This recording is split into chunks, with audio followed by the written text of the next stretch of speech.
एक छोटे से गांव में एक किसान और उसके गधे की कहानी है जो हमें सिखाती है कि मुश्किलें हमें मजबूत बनाने के लिए आती हैं।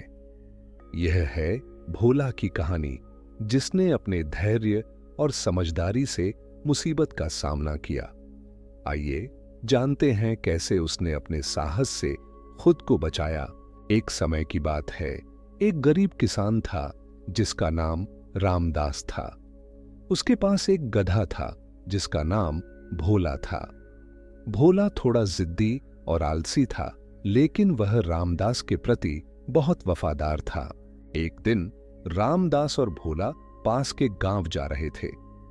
रास्ते में पहाड़ी इलाके से गुजरते वक्त भोला का पैर फिसल गया और वह एक गहरे खाली कुएं में गिर गया।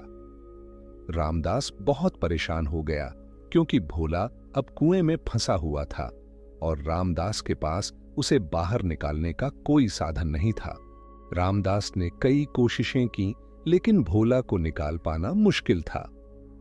अंत में उसने सोचा कि भोला को बचाना असंभव है, इसलिए उसने कुएं को मिट्टी से ढकने का निर्णय लिया ताकि भोला को शांति से जाने दिया जा सके। शुरू में भोला डर गया और घबरा गया, लेकिन जल्दी ही उसने एक तरीका सोचा।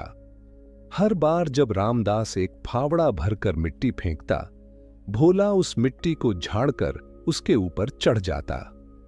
धीरे धीरे वह मिट्टी के ढेर पर चढ़ते चढ़ते ऊपर आने लगा। कुछ देर बाद भोला ने खुद को कुएं के किनारे तक पहुंचा लिया और छलांग लगाकर बाहर आ गया। रामदास को यह देखकर बहुत खुशी हुई कि भोला ने अपने धैर्य और समझदारी से खुद को बचा लिया था। उसने महसूस किया कि भोला ने हिम्मत नहीं हारी और कठिनाई को अपने फायदे के लिए इस्तेमाल किया। भोला की दृढ़ता और धैर्य ने उसे बचा लिया। यह कहानी हमें सिखाती है कि कभी हार नहीं माननी चाहिए, चाहे परिस्थिति कितनी भी कठिन क्यों न हो। जीवन में आने वाली समस्याएं हमें नीचे गिराने के लिए नहीं, बल्कि हमें मजबूत बनाने के लिए होती हैं। अगर आपको हमारी यह कहानी पसंद आई हो और ऐसी ही और कहानियां सुनना चाहते हैं तो हमारे चैनल को सब्सक्राइब करें। साथ ही बेल आइकन दबाएं ताकि आपको नई कहानियों की नोटिफिकेशन सबसे पहले मिले। आपका समर्थन हमें और भी शानदार कहानियां लाने में मदद करता है।